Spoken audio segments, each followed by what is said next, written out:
Are you able to not? Then maybe you should go vegan.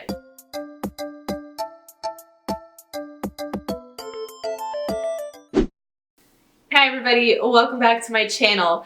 Today was actually a requested video. So I'm going to teach you guys the relationship between beef and eczema. And I know that's a concern for a lot of people because one method of healing eczema is to go vegan. So I'm going to tell you if that's necessary or not, and we're going to talk about the whole chain of events that would lead to whether beef is good for eczema or bad for eczema. So to begin this talk, we have to start with what type of beef is it? And that's pretty much the whole thing. So in my personal opinion, you do not have to be vegan to heal your eczema. However, you do have to be willing to source your beef correctly. Otherwise, do not eat it. And here's why. So basically, there's a whole chain of events that happens before you're able to consume beef. So let's say you want to eat a steak at a restaurant. So let's start all the way from the beginning. Grains actually weren't even introduced into the human diet for, a very, very long time. So technically our bodies haven't quite adapted to the amount of grains that we're trying to consume. Well, not only have we been over-consuming grains ourselves, but so has our livestock. And that's a huge issue when it comes to eczema and eating beef. So it all has to go back to how grains are harvested and how grains are cared for by the farmers. So if you have grains, if it's a small farm, if Roundup is not being used, then you're okay. But in a lot of scenarios, what happens is when your farmers are raising their grains, they have to use pesticides and insecticides to make sure that their crops actually grow. While in theory, this is a really great thing, in practice, it actually is doing a lot of harm to us for so many different reasons. So another thing that happens is we've actually started creating genetically modified crops that can withstand herbicides and pesticides. Well, because of that, they're now able to just spray the crops head to toe in something called Roundup. And Roundup is actually created by a company called Monsanto. When they originally created Roundup, it's actually considered an antibiotic. So if you know anything about the relationship between antibiotics and eczema, antibiotics will actually wipe your entire gut of its good bacteria, leaving you very, very open for bad bacteria to come take over your intestines. That usually leads to eczema. So reversing a little bit, we're still talking about grains. So because of the way grains are produced, this leads to numerous issues down the line when it comes to beef. And that's because you are what you eat, but you are also what your food has ate. And that's a quote from Stephen Gundry, and he's a doctor that I really much respect. Why is Roundup so bad? Roundup is an herbicide that when sprayed onto the crops, most of the time it does not get washed off the crops before it's consumed by livestock or people. Roundup has numerously been shown to be connected with cancer. And so what's happening right now in the world in 2019, there's a lot of lawsuits happening between the company and all sorts of different things. And if I'm not mistaken, I think California has actually banned Roundup completely. So the Environmental Working Group is signing multiple petitions to try to get Roundup to not be used on our crops. But for right now, Roundup is being used on our crops. So once the grains are harvested, they are being fed to cows. And that's where beef comes from. So when cows are consuming these grains, so what types of grains are they? They're usually wheat and they're usually corn.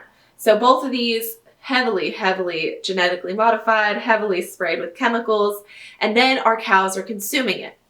So from there, there's so many things happening. So, when you eat animals basically process things the exact same way we do. And so what I mean by that is plants have their own version of things. So plants have their own oils, their own iron, their own zinc, but animals have to change it metabolically into a version that their bodies have to use.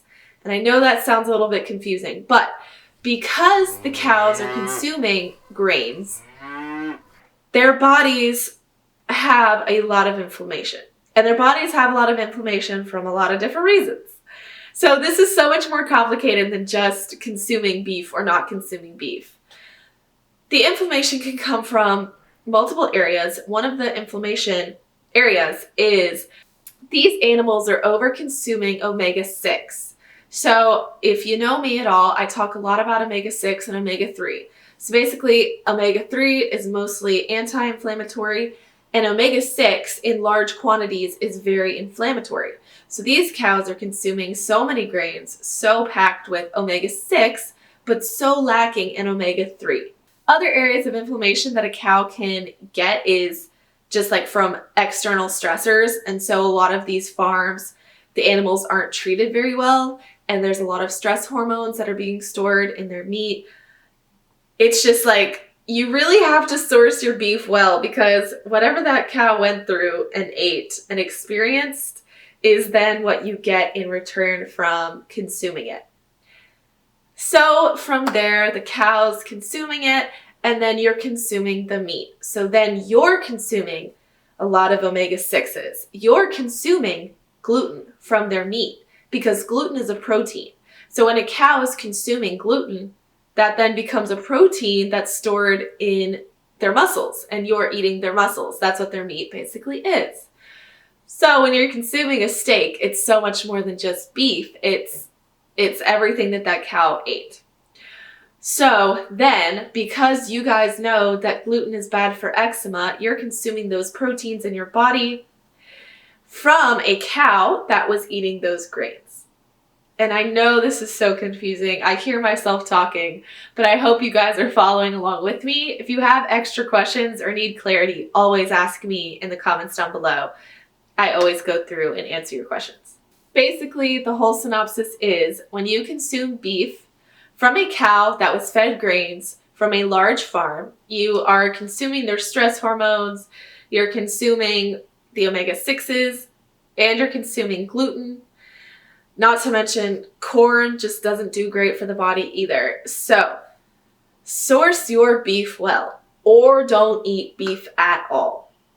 So, reversing all of this and doing a big 360, what you can do is source your beef well from local smaller farms that have grass-fed organic beef. So, that makes sure that you're not consuming Roundup, which causes cancer. You're not consuming an abundance of bad omega-6s. You're not consuming gluten and corn. So, and I know that was such a long explanation, but you guys got this. I know you understand what I mean. So, basically, figure out where you live. Are you able to find organic grass-fed beef? If yes, consume it. Are you able to not? Then maybe you should go vegan. And so that's basically the synopsis. Just make sure you're sourcing everything well. Otherwise, don't eat it at all. Thank you guys so much for watching this video. That was an absolute great question. I have a Facebook group called Healthy Skin, Happy Living. It's a support group. You can ask questions. There's a lot of people from all over the world. So if you're not from America, don't worry. Especially if you're from the Philippines. We have a lot of people in there from the Philippines. And I basically have been sectioning down this Facebook group into countries so that you guys can share products back and forth with each other. So if you want to join that Facebook group, I have a lot more like quick updates, and I ask you guys a lot of questions about like what you want to see from me, what videos you want. And so that's why I made this video, because I asked and you guys told me. So this is that video. Thank you so much for asking that question, and I'll see you guys in my next video. Bye!